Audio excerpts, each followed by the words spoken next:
Well, maybe as you know, we will talk about healthcare system from your country and my country, Okay. and I will just do an interview for about 16 questions. If you have any questions or something, just say so, and yeah, we're going to start now. The first question is, what is your name? Gina. Gina. What's your last name? Good question. Because it's Gina Patterson, but I got married a month ago, so some would argue that it's Gina Brusek. Okay. Oh, that's the last name of your man. Yeah, but I haven't officially changed my name yet, so. Okay. Gina Patterson Brusek. Okay. How old are you? I am 40 years old. 40. That's Yes. okay. We will all get old. No, you're not old. Where are you from? I am from the UK, so I lived. I'm actually from Scotland originally, but I lived in Oxford for a long time. So home is sort of Scotland, England. Okay. It's kind of both, really. That's why you have such a nice English accent. Since when do you live here in Holland? I moved here in 2013, so 3.5 years. Yeah. Okay. Yeah. Just before my first daughter was born. Okay. Yeah. Yeah. And how old is your daughter now? She's 3.5. On Christmas Day she'll be 3.5. Okay. Christmas Day. Yeah. I didn't know she was born on Christmas Day. No, she was born on 25th of June. So, yeah, I thought she was midsummer. Okay. Yeah. What is the reason you've moved to Holland? Well, I'm afraid it was nothing sensible. It was to do with love. Yeah. And Jeroen, my now husband, has a daughter who lives with her mum during the week and spends every weekend with him. So when we got together, it was very clear that much as he loves the UK, he wouldn't be able to move to the UK, certainly not while she's small. So it was kind of clear, really, there was no choice. So if we wanted to be together, I had to move to the Netherlands. Yeah, you just had to move here. Yeah, she spends every weekend and half the holidays, and he's a great papa and doesn't want to compromise on that. So No, I understand. So that's good. Yeah. Do you like it here in Holland? just a general question. What kind of question is that? What can I say? Do you like the people here? Do you like the environment here? Just a general question. Are the people here different from your own country and here? Because I think English people are more polite. Yeah, that's true. Than people here. That is very true. In some ways. In other ways, I don't think it is actually the case, because generally I do like living here, I have to say. So like in answer to kind of a general question, I find the standard of living is very good, and it's a nice place to bring up kids. People, you would imagine they were very similar because we're so close, I mean, it's across the water. It is but close. It's actually quite a different culture. And is it? What's different about it? Well, so like the politeness thing, where I do find people rude is, for example, going through a shop door. People just don't care there's someone behind you. And That's in the train as well. Yeah. I just don't understand that. Yeah. And if you're queuing for something, oh my god. So my family find it very funny to watch me go up to, say, I don't know, like a chip truck, for example, a Frietjes truck. Oh yeah. Where everyone's all standing together rather than in a line. So in the UK, everyone would be behind each other. And you would wait for the person who got there first would go first, and the person who got there second would go second. And in the Netherlands, you just fight for your spot. No, yeah, exactly. That's the same with the train. I find that very stressful. I don't enjoy I can imagine. It is stressful. Even I'm total Dutch. I totally agree with what you're saying here. So, but at the same time, people, because they're very relaxed, I think people have, because you all live in such a small space, people are very comfortable. They don't mind if you bump into each other. In the UK, if you bump into someone, whereas here, everyone laughs and smiles and just gets along with it. So, and although we say we're more polite, because we all will say, Everything's fine, thank you very much. Actually, the Dutch directness in some ways is more easy to live with because people are very honest about what they're doing. So it's kind of, on the one hand, yes, we're more polite. On the other hand, it's actually not genuine. So I find in Holland they're more genuine. They're more straightforward. Yeah, exactly. They say more what they think. Yeah. I can see. It's funny to know that. What do you think about the healthcare system here in Holland? Because we're going to discuss about the healthcare system, and I really would like to have your opinion of that. Well, I've had 2 children here, and I've just recently had a Kiki and Lotte? Jos. Oh yeah, Jos, but Lotte is the one from Jeroen's daughter. Yeah. And Jos, And still baby. 3.5 and 10 months. And I've just had a shoulder operation, so I've had different experiences of the healthcare system. I find the thing that annoys me is that doctors don't come to your house when you're really sick. So like Kiki was really ill over the weekend. I had to, even though she couldn't stand up, and I've got young children, I had to haul her out and take her to the doctor's surgery. So I find that frustrating. Do they do that? Come the doctor to your place? If you're not well enough to go out, the doctor will come to your house. They do house visits. Okay. But in general, I have to say, I find the healthcare system here fantastic. I think it's really good. And why do you think it's really good? It's very efficient. So I turn up at the hospital, for example, for my shoulder, and they know that they need a scan of my shoulder before they can do the operation. So they book me. I turn up at the desk, and they immediately tell me, okay, you need to go to this department, you have an appointment. The scan is then immediately sent to the surgeon. They're very scheduled. It's very organised. It's extremely organised. Yeah. Is that different from your country? Yeah, everything's dealt with individually. So you'd have to go, and then you might wait for a couple of days and then make the appointment with the surgeon. It's not connected. Oh, maybe it is now, but certainly from when I lived there, and it's not been that long. It's all kind of a bit more. It's just not as efficient at all. But you do have big hospitals in England as well, Oxford. But why isn't it? Because if I think about a hospital, I think about organised healthcare. But it's not because in the UK, I think they've not been very good at treating patients as whole. So if you're talking about shoulder consultancy, then they will make an appointment for you to see the consultant. In order to have an X-ray, that's dealing with the radiology department. So it's a separate, even though it's about your shoulder. So that's more easier here, though. It's much easier here. So you have a number. Okay, it's not nice being a number, but no, but you have a number, and you turn up at the desk, and from that number, they automatically have all your details. I mean, they do that now in the UK. They know your details and recognise if you've been in the hospital before, but it doesn't. I just find this all seems to be automatic and systemised here, whereas it's a bit more complicated and shambolic in the UK. Everything takes much longer. Here, people get seen much quicker. So I had, many years ago, I was on a waiting list for my knee to be operated on, and I had to wait for 18 months. 18 months? As soon as my private healthcare with my work kicked in, because I'd started working for this company, and after 2 years you got your private healthcare paid for by the company, I got seen within a day by the top knee surgeon in the country. So it's like massively different. Yeah, but 18 months, that's really long. It's quite, unless you're really acute, unless you have a really serious problem where it requires immediate attention. Then waiting lists can be very, very long, very long. Oh, that's unbelievable. Well, in Holland you also have waiting lines, but not 18 months or something. No, it's unheard of, I think. Yeah. Okay. What can this country do to improve their healthcare system?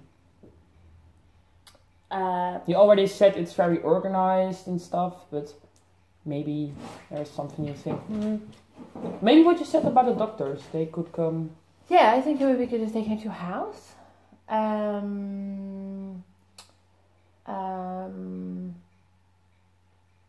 Because you just had your shoulder operation. Yeah. Is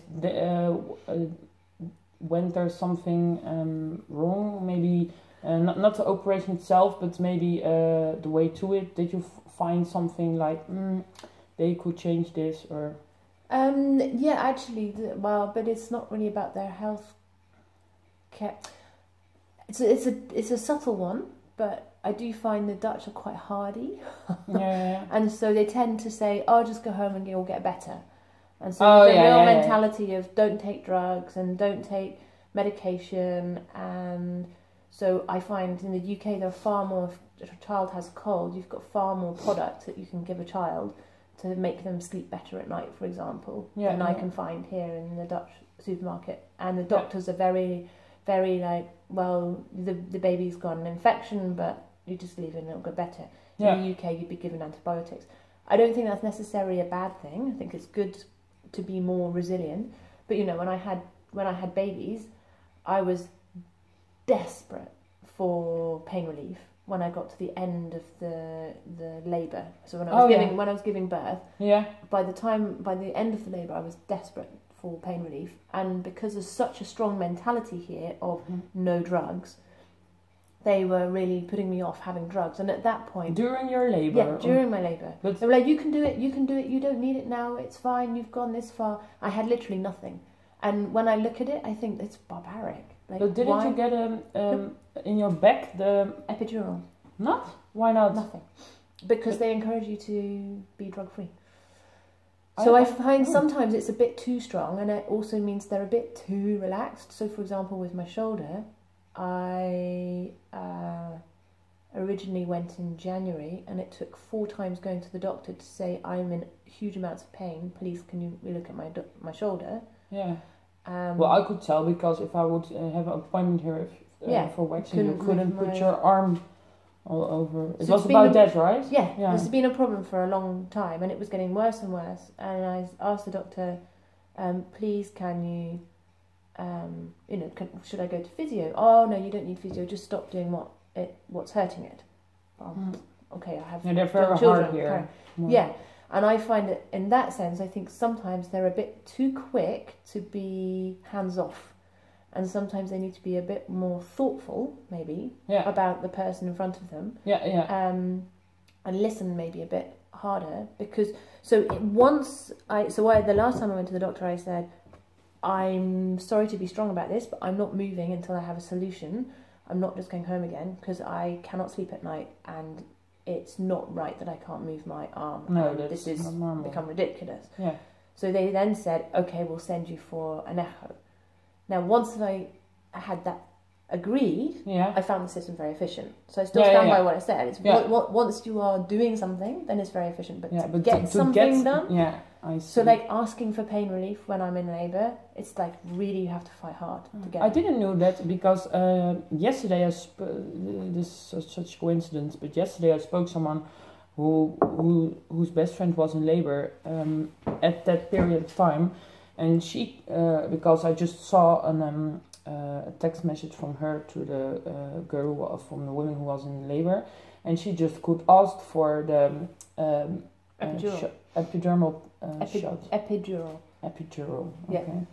But she could just ask for it if it was too much. But she was already I saw 22 hours in labour. Oh my goodness, yeah. But then she got it. So, but I didn't know they were that strict. Yeah, I mean, if you say beforehand, I insist, but they will do everything they can to encourage you not to. Yeah. So when I got to the end, I was desperate, and there was a bit of an argument between the hospital and my midwife about whether or not I should be given drugs, because the midwife had delivered my first baby, and she said she did the first one with no pain relief. She doesn't need it. The same as and by chance, purely by chance, I had the same one. And she said, no, she doesn't need it. She doesn't need it. And so they then agreed. They said to me, "Okay, 2 more contractions, and if you've not started pushing, then we'll give you pain relief. But really, you're right at the end, so now it's better not to." But I was frustrated that I had to get to the. So you did it without any medicine. Yeah, both 2 times. So well, I you're a feel strong very, lady. Yeah. I feel very Dutch. Yeah, very good, very well. Really done in the Dutch way, but I'm not sure I would recommend it. No, I can see, but still, you've done a pretty good job. So, let's see. Kijken. What do you like in particular about the healthcare system here? I think because it's very organized. What you say before. Yeah, and I think it's good that you do have to pay a minimum amount for things because it makes the user more thoughtful about what they're, you don't just kind of rock up for any old problem. It's like you take responsibility for your own health, and I think that's a good thing. You say we have to pay or something for like a medicine or something, but in England or Oxford, I think don't you need to pay for medicine as well, or nothing? Medicine, yes, depends. So if you're on benefits, so if you're not working, you don't have enough income, then you don't have to pay. When you're pregnant, you don't have to pay. When you're under 18, I think you don't have to pay. For nothing. Nothing at all. You can just get antibiotics or sleeping. So working people are hit the hardest because obviously they're earning income, so they are charged. But it's still like €7, say for example €7 for a prescription. Yeah. And it might be a drug that costs €70, but you're only paying €7 to get the drug. So you don't pay anything at all. So we have a national health system. Yeah. It's called the NHS. And how do you pronounce it? NHS, national, N for national, H for health, and okay. So, and it's completely free. You don't pay a single penny for it. It's paid for through taxes. So, but you say it's free, but the people who live in the UK, do they pay every month to the? Nothing. No. So there's two systems at the moment in the UK. Yeah. You've got the national health system, which is provided for by the government. So by being a British citizen, you have access to the doctors, to medical appointments, to accident and emergency. That's another thing that's different here, I understand as well. So in the UK, you can just go to the emergency department. You can just turn up. Whereas from what I understand here, you have to have either called in advance or you need to go to the HAP first and then be referred to the acute emergency. Otherwise, you get fined a huge amount. You have to pay. Really? Unless you're like, it's like, it's very. There was something about, because I remember when someone was hit and fell off their bike here, and then they said they can't just immediately call an ambulance because of the insurance. So it's interesting because it does make people stop and think. Whereas in the UK, you can just turn up at the hospital, walk into casualty and wait to see a nurse. They might tell you to go away again because it's not serious enough. Yeah. But you can still take that nurse's time. So you don't pay anything at all for that service. And here you have to pay for ambulance and stuff. Yeah, no, you don't in the UK. It depends.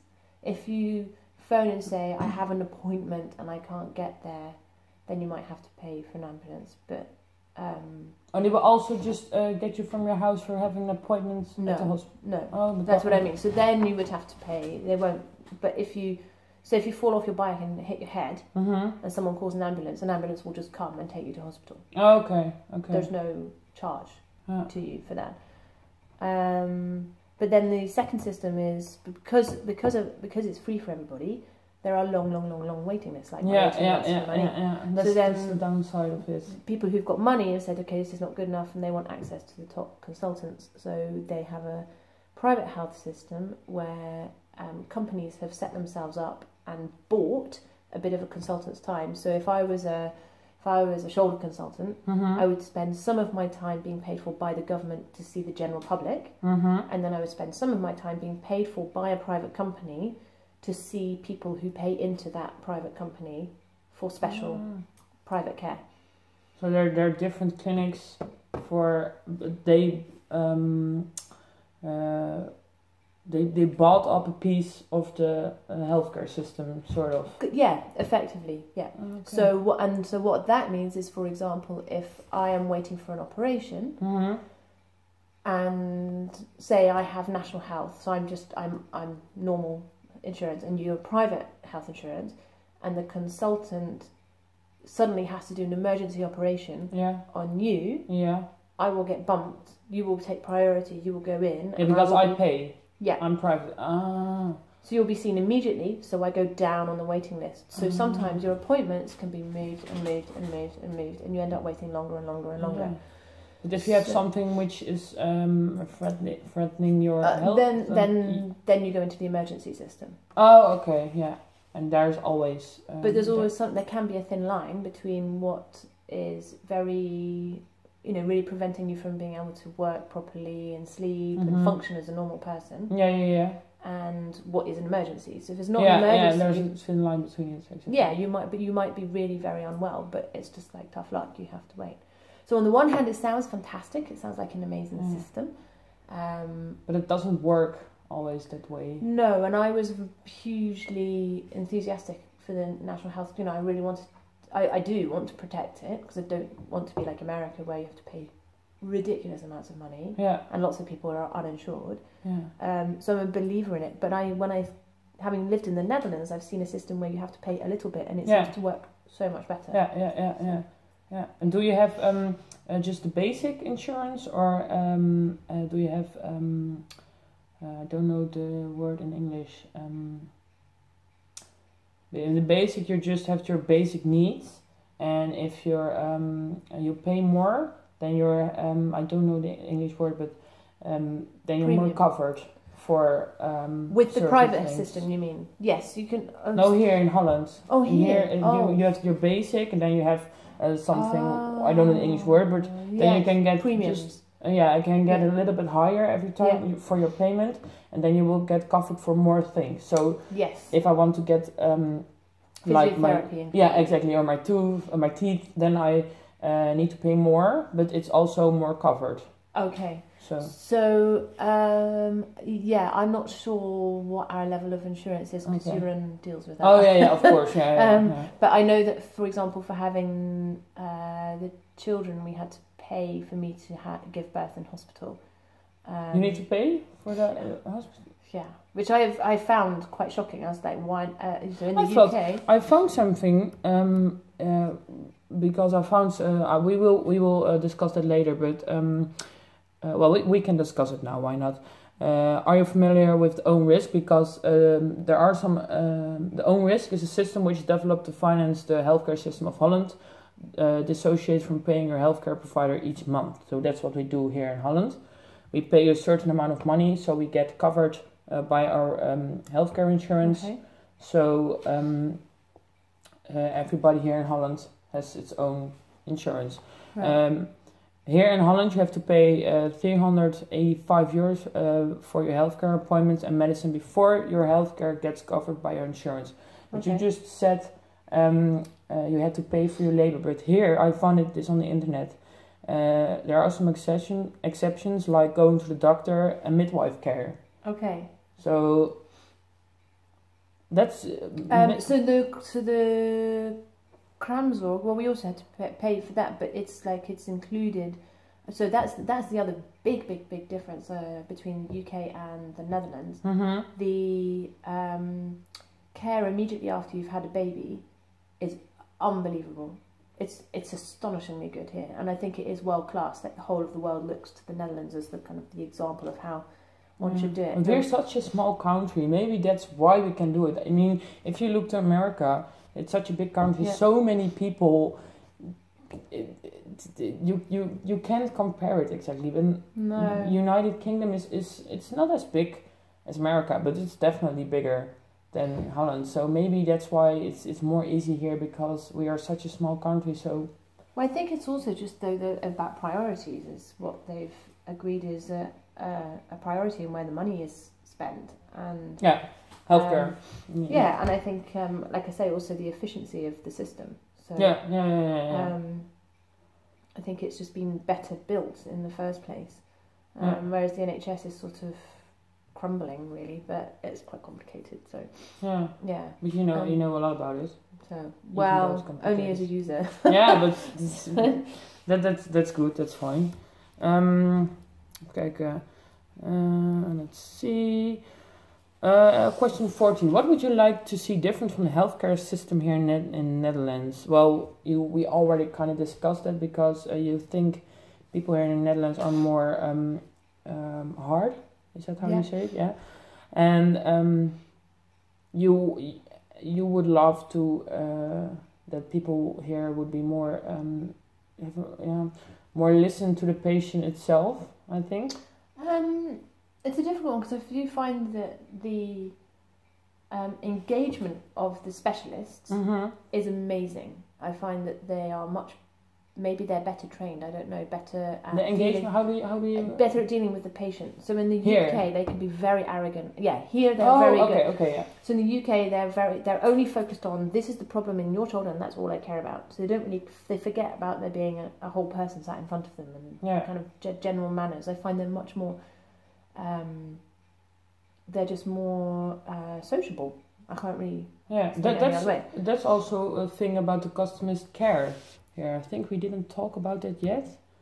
But just what like you said in your country in the UK, they're more focused on the problem, but not on the situation around it. And here, what you say yourself in Holland, they are also really fixed on the problem, but also on the situation. They see the whole person. Exactly. But I think my point earlier was more about you have to fight to get the problem noticed in the first place. That's my point. They're very it'll get better. You know, kind of laissez-faire. And you don't need to do anything. You don't need to take anything. Just survive. You know. My mom says exactly the same thing. She always said to me, I could. When I went to the primary school and stuff, she never would say I'm sick. Always go. Just only when I couldn't get up my bed and vomiting. That was the only reason I could stay. But otherwise, Dutch people are, moreover, pretty hard for themselves, and they won't. Yeah. It's funny that you also noticed it, but that's the truth. We didn't discuss yet about custom care. Customized care. Do you know customized care? No. Okay. Customized care, like I said before, what you see in your country is that they're more fixed on the problem. Here in Holland, if someone, for instance, you get stalked by your ex-husband and your child is traumatized about that, you want to find a specialist who can treat your child. But the specialist will also will help you because you're also part of the situation. Okay. So they will, because every person is a different person. Yeah. Every person needs different treatment. So that's how we have our healthcare system here in Holland. Right. We try to make for every person a customized care. So if everyone needs something else. I don't know how they do that in your country. It sounds much better set up here. I mean, in the UK, you have to. So, for example, if you were identified with depression, then you would have to then go into the system, where they would then offer you the standard treatment. And if that doesn't work, then you'd have to go and explore other options. So it's not that they it's not dealt with by one person who's thinking, oh, now I know all of the options, which of those things is best for you now. So no, I would say they don't do that not that I'm aware of. Maybe they do just a strict protocol. It's much harder to find your way. It feels like here the doctors are much better at making the decisions for you in knowing the system and knowing what's right and helping you find your way. More empathetic, maybe. Or I think so. So although they're hard on one side, once you know there's a problem, then they're actually more empathetic. Okay. They're just very efficient at solving problems, I think. That's my feeling about Dutch in general. Okay. I thought customized care was something standard. Yeah, but I don't know. I would need to ask people back home whether that's the case. Though I don't know. I do learn a lot of this interview, that's for sure. Even kijken, which healthcare system do you prefer? The one of your own country or the one from the Netherlands? And can you tell me why? That's a very interesting, controversial question, really. I would have automatically said my own system, of course. Yeah, but actually, it's free. That's really nice. Yeah, but it has its downsides. Well, no, so talking it through with you, I'm realizing that probably I would say. Just be very honest. Yeah, from my own, as a user, from my own experience, I would say if I had to choose, I would go to the Dutch system. Yeah. Based on my experience of using it. Yeah, definitely. It doesn't mean that the NHS isn't worth defending, but I think it's probably much more variable experience. I think it's more consistent experience here as well. You know what you're going to get. Whereas in the UK, you don't know what you're going to get. And it depends also, there's a huge thing in the UK at the moment, for example, about cancer treatments, depends on where you live.